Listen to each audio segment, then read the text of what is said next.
It's funny how oftentimes we can read something, hear something in church, or encouraged by God through his word or whatever the case may be. And funny how life can bring that to a test really quickly sometimes.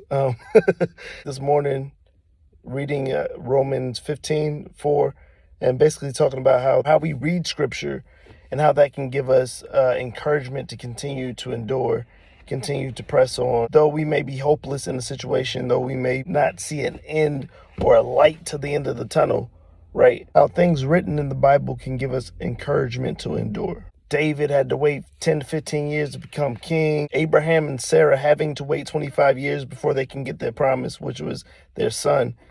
Even a story like Hannah, and how for years she was unable to have a child, and she was being basically abused and talked down upon. That ended up leading her into depression and her not wanting to eat, but her yet still going to God and was like, God, like, I need you. You know what I mean? Like, I need your help to help me have this child. Later on in the story, she ends up having a son. Morning, reading all these stories and like, yeah, okay, I'll endure, I'll be patient. Woo! And then something that I thought would take me to the moon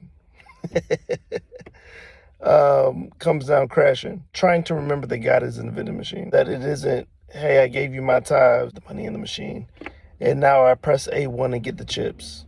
So for instance, invested in a few things, just happened to put some money in this one coin for whatever reason, it takes off. All of a sudden today, it's like, it's crashing.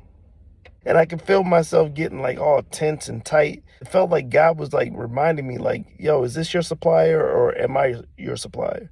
Is this going to put you in a place where you want to be, or am I going to do it? Even when I look at like the gains that I've made in that investment, but at the same time, like God is like, but it's not your supplier, you know? Like it's not what you should have hope in. You should have hope in me.